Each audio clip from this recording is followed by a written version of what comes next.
89वां अध्याय सदाचार तथा शौचाचार का निरूपण, द्रव्य शुद्धि, अशौच प्रवृत्ति एवं स्त्री धर्म विवेचन। सूत जी बोले, हे ऋषियों, अब मैं इसके बाद शौचाचार का लक्षण बताऊंगा, जिसे करके शुद्ध अंतकरण वाला व्यक्ति परलोक में जाकर उत्तम गति प्राप्त करता है। पूर्व काल में ब्रह्मा ने सभी प्राणियों के कल्याण के लिए इसे कहा था। यह संक्षिप्त रूप में सभी वेदों का सार है, ब्रह्मावादियों की निधि है, आचरण के उत्थान के लिए उपयोगी है और मुनियों का उत्तम पद है।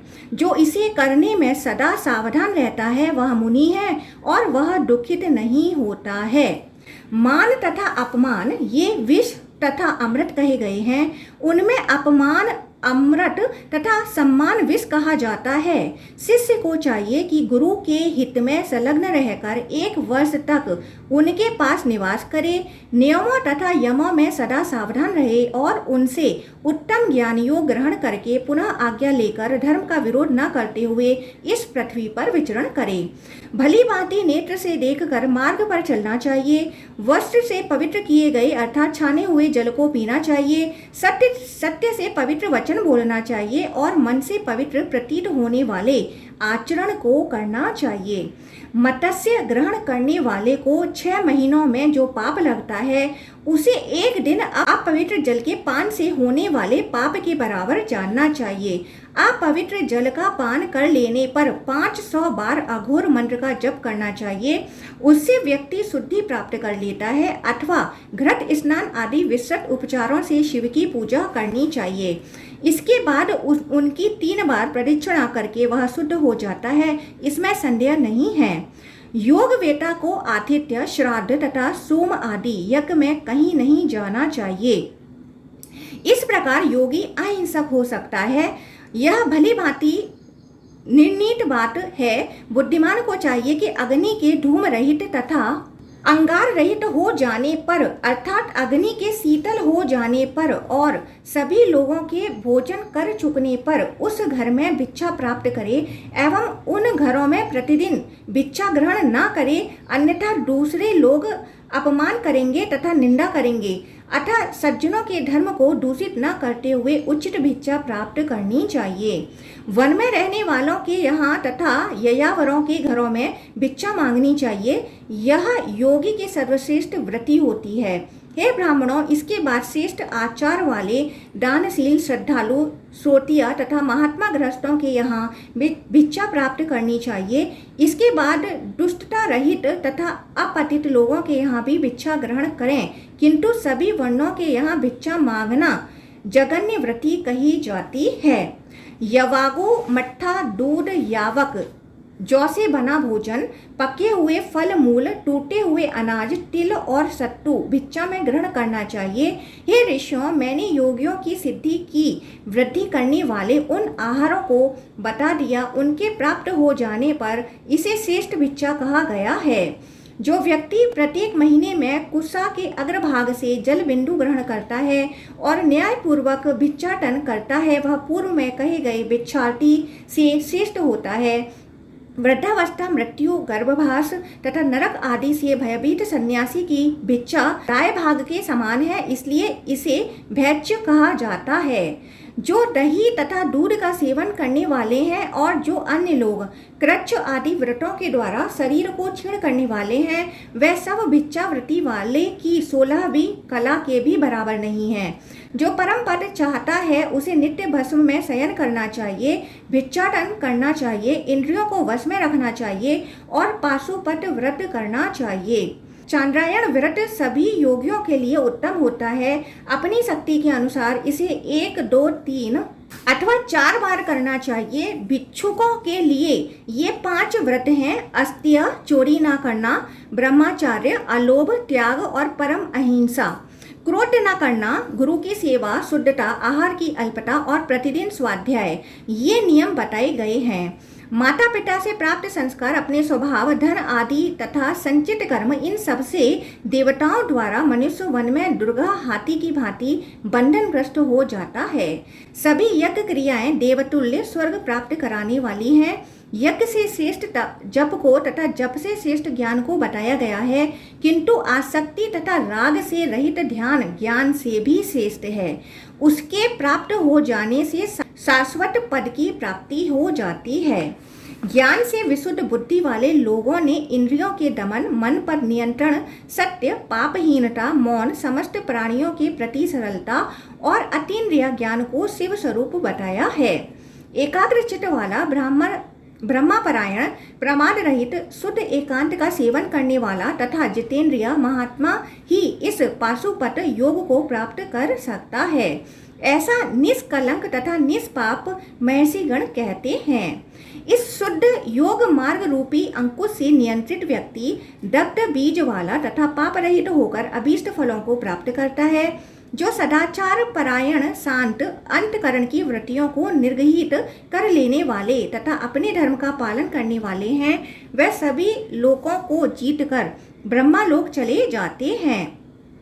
साक्षात पितामह ने सभी लोगों के उपकार के लिए सनातन धर्म का उपदेश किया था। मैं आप लोगों को बता रहा हूँ, उसे सुनिए। गुरु के उपदेश से युक्त तथा नियमों का पालन करने वाले वृद्धजनों का स्वागत आदि तथा प्रणाम यह सब करना चाहिए। हे सुव्रतों, 3 बार प्रदक्षिणा करके 8 अंगों को पृथ्वी से स्पर्श करके 3 बार ब्राह्मण गुरु को प्रणाम करना चाहिए। बुद्धिमान को चाहिए कि जो अन्य ज्येष्ठ लोग हैं उन सबको प्रणाम करे। यदि कोई उत्तम सिद्धि की कामना करता है तो उनकी आज्ञा का उल्लंघन न करें। धातुवाद, नास्तिकवाद, ऊसर स्थान में निवास, क्षुद्र मंत्रों का उपयोग, सर्पों को पकड़ना आदि निंदनीय कार्यों का पूर्ण प्रयत्न से परित्याग करना चाहिए। धूर्तता, धन की कृपणता तथा पशुनता, परनिंदा का सदा त्याग करना चाहिए। गुरुजनों के सानिध्य में अत्यधिक हंसना, अशिष्टता तथा मनमाना कार्य करना, इन सब का पूर्ण प्रयत्न से परित्याग करना चाहिए। गुरु की आज्ञा के प्रतिकूल आचरण नहीं करना चाहिए और पूर्ण प्रयत्न पूर्वक कभी भी उनका अनिष्ट बुरा नहीं सोचना चाहिए। यतियों, सन्यासियों के आसन, वस्त्र, दंड, खड़ाऊ, माला, शयनस्थान, पात्र, छाया तथा यज्ञ के उपकरणों को पैर से कभी नहीं छूना चाहिए। हे विप्रों, देवताओं तथा गुरुजनों से द्रोह न हो इसका पूर्ण प्रयास करना चाहिए। प्रमादवश द्रोह कर लेने पर प्रणव का 10,000 जप करना चाहिए। जानबूझकर गुरुद्रोह तथा देवद्रोह करने पर 1 करोड़ जप के द्वारा व्यक्ति शुद्ध होता है। महापातकों से शुद्धि के लिए भी वही विधि है जो इसके लिए है। पातकी यदि चरित्रवान है तो वह उसके आधे जप से शुद्ध हो जाता है। हे सुव्रतों, सभी उपपातक की उसके भी आधे जप से शुद्ध हो जाता है। संध्या वंदन का लोप करने पर विप्र इसकी 3 आवृत्ति करके शुद्ध हो जाता है और दैनिक कृत्य का उल्लंघन होने पर 100 बार जप करना बताया गया है। नियत समय का उल्लंघन करने पर, अभक्ष्य पदार्थ का भक्षण करने पर और न बोलने योग्य वचन बोलने पर 1000 जप से शुद्धि कही जाती है। कौआ, उल्लू तथा कबूतर पक्षियों का वध करने पर 108 बार जप करने से पाप से मुक्ति हो जाती है, इसमें संदेह नहीं है। जो तत्वज्ञानी ब्रह्मवेत्ता तथा उत्तम ब्राह्मण है वह तो केवल प्रणव के स्मरण से शुद्धि प्राप्त कर लेता है, इसमें संदेह नहीं करना चाहिए। आत्मज्ञानियों के लिए प्रायश्चित होते ही नहीं हैं। ब्रह्मा विद्या को जानने वाले लोग विश्व के कल्याण के प्रेरक होते हैं, अतः वे स्वतः शुद्ध हैं। योग ध्यान में एक निष्ठ वे लोग निर्लेप शुद्ध होते हैं, जैसे सुवर्ण शुद्ध होता है। शुद्ध लोगों का शोधन नहीं होता है, वे तो ब्रह्मा विद्या के द्वारा पहले ही शुद्ध होते हैं। नदी आदि से ग्रहण किए गए वस्त्र तथा नेत्र से भली भांति पवित्र, शीतल तथा फैन रहित जल से सभी अनुष्ठान करने चाहिए। अशुद्ध जल का प्रयोग नहीं करना चाहिए। गंध, रंग, रस से दूषित जल, अपवित्र स्थान में रखे हुए जल, कीचड़ तथा कंकड़ से दूषित जल, समुद्री जल, तालाब के जल, शैवाल युक्त जल और अन्य दोषों से विकृत जल का सर्वथा त्याग कर देना चाहिए। हे द्विजों, वस्त्र की शुद्धि से युक्त होकर नमस्कार आदि तथा गुरु सेवा आदि समस्त कार्य करने चाहिए। वस्त्र शुद्धि से रहित व्यक्ति निश्चित रूप से अपवित्र रहता है, इसमें संदेह नहीं है। देव कार्य में उपयोग किए जाने वाले वस्त्रों की शुद्धि प्रतिदिन आवश्यक है। मैले हो जाने पर अन्य वस्त्रों की शुद्धि करनी चाहिए। हे द्विजों, दूसरों के द्वारा धारण किए गए वस्त्र का पूर्ण प्रयत्न से त्याग करना चाहिए। रेशमी तथा ऊनी वस्त्रों की शुद्धि, रीठे आदि रुच्च पदार्थों से, क्षौम डुकुल वस्त्रों की शुद्धि, श्वेत सरसों से, स्वर्ण किरण युक्त वस्त्रों की शुद्धि बिल्व फलों से, स्तरों या छाग कंबलों की शुद्धि मट्ठे के सेचन से, और चमड़े षण वस्त्रों बेंत से बनी वस्तुओं की शुद्धि सामान्य वस्त्रों की भांति कही गई है। ब्रह्मा वेता मुनीश्वरों ने समस्त वल्कल वस्त्रों की तथा छत्र चामर की शुद्धि वस्त्र शुद्धि की भांति बताई है। हे विप्रों, कांस्य पात्र की शुद्धि भस्म से होती है, लोह पात्र की शुद्धि क्षार से, तांवा रागा शीशे के पात्र की शुद्धि अम्ल से कही जाती है। हे श्रेष्ठ ब्राह्मणों, सोने तथा चांदी के पवित्र पात्र जल से शुद्ध होते हैं। मणि, पत्थर, शंख तथा मोती की शुद्धि भी सुवर्ण पात्र की भांति कही गई है। अत्यधिक दूषित पदार्थ की शुद्धि अग्नि तथा जल के संयोग से होती है। सभी रसों की शुद्धि उत्प्लवन क्रिया द्वारा बताई गई है। तृण, काष्ठ आदि वस्तुओं की शुद्धि हेतु पवित्र जल से अभ्युक्षण छिड़काव बताया गया है, और स्त्रुक श्रुवा की शुद्धि उष्ण जल से होती है। उसी प्रकार यज्ञ पात्रों, मूसल, उलूखल, ओखली, सींग, अस्थि, काष्ठ तथा हाथी दांत की बनी वस्तुओं की शुद्धि तत्क्षण छीलने से होती है। हे महाभागों, सहत मिली जुली वस्तुओं की शुद्धि हेतु प्रोक्षण बताया गया है, और असमहत पृथक वस्तुओं को अलग अलग शुद्ध करना बताया गया है। भोजन हेतु अनाज की राशि के एक भाग के दूषित हो जाने पर उतने भाग को निकालकर शेष भाग का कुश के जल से प्रोक्षण करना चाहिए। शाक, मूल, फल आदि की शुद्धि धान्य अनाज की शुद्धि की भांति कही जाती है। घर की शुद्धि मार्जन, जल सेचन तथा गोबर से लीपने से होती है। मिट्टी का पात्र अग्नि में गर्म करने से शुद्ध होता है।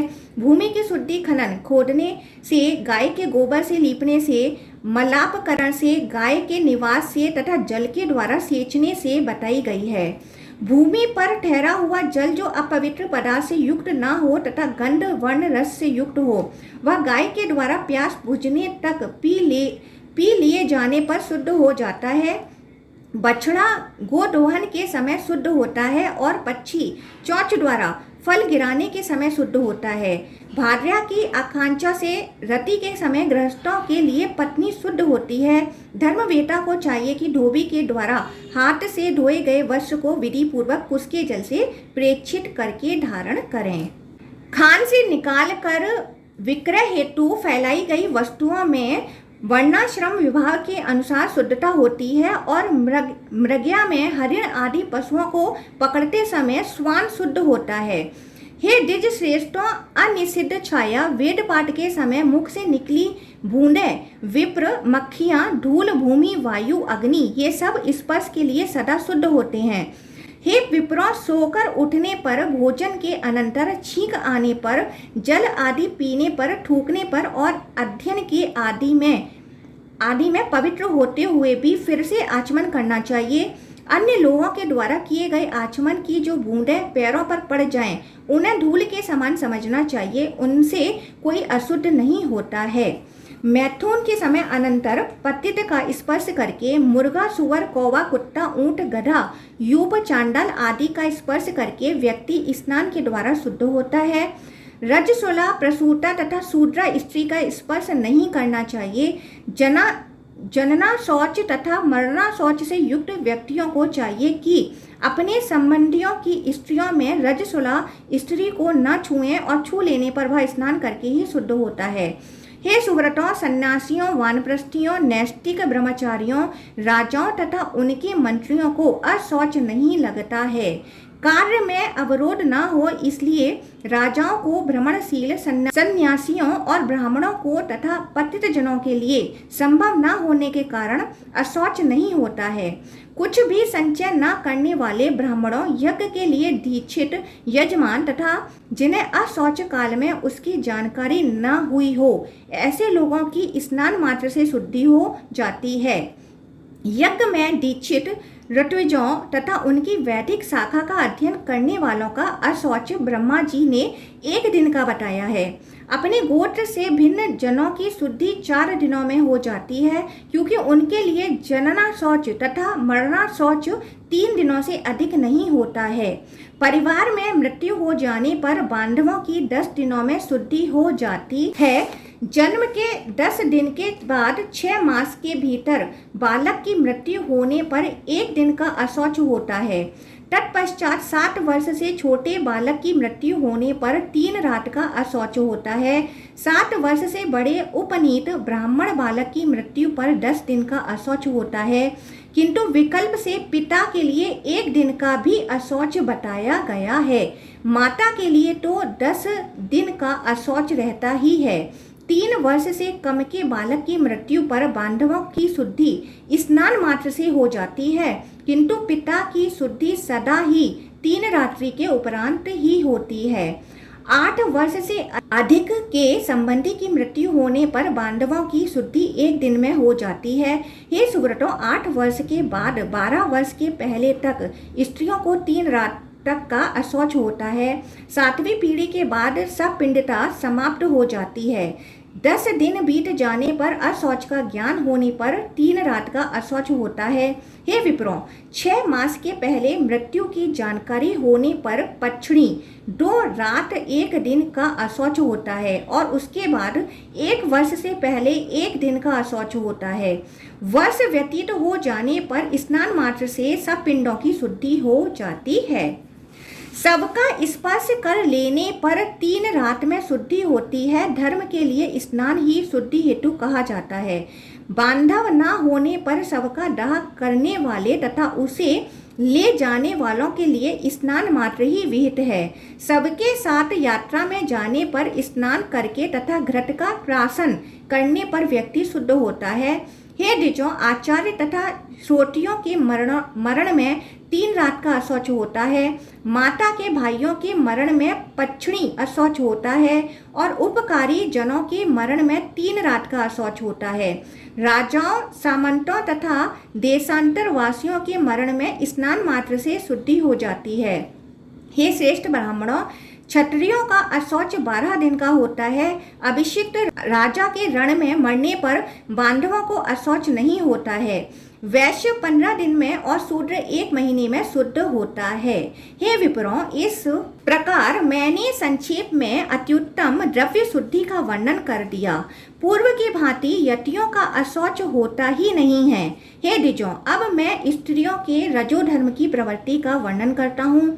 त्रेता आदि युग में प्रत्येक मास में स्त्रियों को रजोधर्म होता है। युग की प्रकृति के अनुसार सतयुग में लोग स्त्रियों के साथ एक बार सहवास करते थे और संतानें उत्पन्न होती थीं, जिस प्रकार भाग्यशाली कुरु वर्ष निवासी करते थे।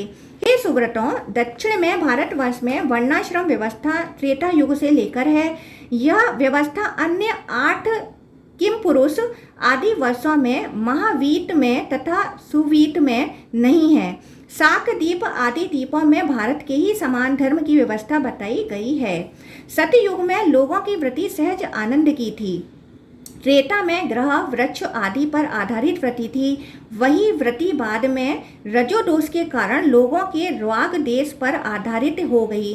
हे विप्रों, कामवश, स्त्री संग, क्रोध इत्यादि दोषों के कारण जौ आदि हविष्यान एवं औषधियाँ 14 प्रकार के ग्राम्य तथा वन्य पदार्थों के रूप में उत्पन्न होने लगी, जो अकाल में नष्ट होकर पुनः उत्पन्न होती थीं। इसलिए प्रयत्न पूर्वक रजस्वला स्त्री से संभाषण आदि नहीं करना चाहिए। पहले दिन रजस्वला स्त्री चांडाल की भांति वर्ज होती है। हे विप्रों, दूसरे दिन वह ब्रह्माघातनी के समान होती है और तीसरे दिन उसके आधे पाप से युक्त रहती है। हे सुव्रतों, चौथे दिन स्नान करके वह आधे महीने तक देव पूजन आदि के लिए शुद्ध रहती है। 5वें दिन से 16वें दिन तक रजोदोष रहने के कारण स्त्री स्पर्श आदि की शुद्धि मूत्रोत्सर्ग की शुद्धि की तरह कही गई है। इसके बाद ही उसकी पूर्ण शुद्धि होगी। यदि स्त्री रजोदोष से युक्त है तो 5 रात्रि तक वह अस्पर्श्य अगम्य होती है। 20 दिन के बाद भी वह यदि रजोदोष से युक्त है तो वह पूर्व की भांति अस्पर्श्य होती है। रजस्वला स्त्री को स्नान, शौच, गायन, रोदन, हास परिहास, यात्रा करना, अभ्यंग, घूट, अनुलेपन, विशेष रूप से दिन में शयन, दंत धावन, मैथुन, मन तथा वाणी से भी देव पूजन, नमस्कार आदि को पूर्ण प्रयत्न से त्याग देना चाहिए। रजस्वला को चाहिए कि अन्य रजस्वला स्त्री के अंग स्पर्श तथा उसके साथ बातचीत का त्याग कर दें। उसे पूर्ण प्रयत्न के साथ वस्त्र बदलने का त्याग कर देना चाहिए। रजस्वला स्त्री को चाहिए कि स्नान करके शुद्ध होने पर पति के अतिरिक्त अन्य पुरुष का स्पर्श न करे और सूर्य देव का दर्शन करे। तदंतर आत्मशुद्धि के लिए ब्रह्माकूच अथवा केवल पंचगव्य अथवा दुग्ध का पान करे। रजो धर्म के चौथे दिन स्त्री गमन के योग्य नहीं होती है। वह स्त्री नष्ट तथा अल्प आयु वाले पुत्र को जन्म देती है। वह विद्या रहित, व्रत से च्युत, पतित, दूसरों की स्त्रियों के साथ दुराचार करने वाले तथा दरिद्रता के समुद्र में डूबे रहने वाले पुत्र को उत्पन्न करती है। पुत्री की कामना करने वाले को 5वें दिन स्त्री के साथ गमन करना चाहिए। रक्त का आधिक्य होने पर कन्या होती है, शुक्र का आधिक्य होने पर पुत्र होता है और दोनों के समान होने पर नपुंसक संतान उत्पन्न होती है। 5वें दिन सहवास करने पर कन्या उत्पन्न होती है। 6ठे दिन यदि स्त्री के साथ गमन किया जाए तो वह महाभाग्यवती स्त्री उत्तम पुत्र को उत्पन्न करती है, उसके पुत्रत्व को प्रकट करती है और वह पैदा हुआ पुत्र महातेजस्वी होता है। पुम यह एक नरक का नाम है और नरक को दुखपूर्ण कहा गया है। वह स्त्री पुम नरक से त्राण रक्षा करने वाले उस प्रकार के पुत्र को जन्म देती है। कन्या की इच्छा वाले को 7वीं रात्रि में गमन करना चाहिए, किंतु वह कन्या वंध्या होती है। 8वीं रात्रि में स्त्री सर्वगुण संपन्न पुत्र को जन्म देती है। कन्या की इच्छा वाले व्यक्ति को 9वीं रात में सहवास करना चाहिए। 10वीं रात में संभोग करने पर विद्वान पुत्र उत्पन्न होता है। 11वीं रात में सहवास करने पर वह स्त्री पूर्व की भांति कन्या उत्पन्न करती है। 12वें दिन स्त्री धर्म तत्व की ज्ञाता तथा श्रुति स्मृति के धर्मों को चलाने वाले पुत्र को उत्पन्न करती है और 13वीं रात में गमन करने पर मूर्ख तथा वर्ण संकर दोष फैलाने वाली कन्या उत्पन्न करती है। अतः पूरे प्रयत्न से उस दिन स्त्री सहवास नहीं करना चाहिए। यदि 14वीं रात में गमन किया जाए तो वह स्त्री पुत्र उत्पन्न करने वाली होती है। 15वीं रात में गमन करने पर वह धर्मनिष्ठ कन्या को तथा 16वीं रात में गमन करने पर ज्ञान में पारंगत पुत्र को उत्पन्न करती है। मैथुन के समय यदि स्त्रियों के बाएं पास में वायु प्रवाहित होती हो तो कन्या होती है और दक्षिण पास में प्रवाहित हो तो पुत्र प्राप्त होता है। पाप ग्रह से रहित मैथुन काल में स्त्रियों से सहवास करना चाहिए। ऐसे बताए गए शुभ समय में पवित्र होकर उत्तम मुस्कान वाली भार्या के साथ गमन करना चाहिए। हे विप्रों, इस प्रकार मैंने यतियों के धर्म संग्रह में प्रसंग पूर्वक सभी प्राणियों के सदाचार का वर्णन कर दिया। जो मनुष्य पवित्र होकर इस सदाचार को विधि पूर्वक पढ़ता है अथवा सुनता है अथवा दग्ध पाप वाले ब्राह्मणों को सुनाता है, वह ब्रह्मलोक प्राप्त करके ब्रह्मा के साथ आनंद करता है। इस प्रकार श्रीलिंग महापुराण के अंतर्गत पूर्व भाग में सदाचार कथन नामक 89वां अध्याय पूर्ण हुआ।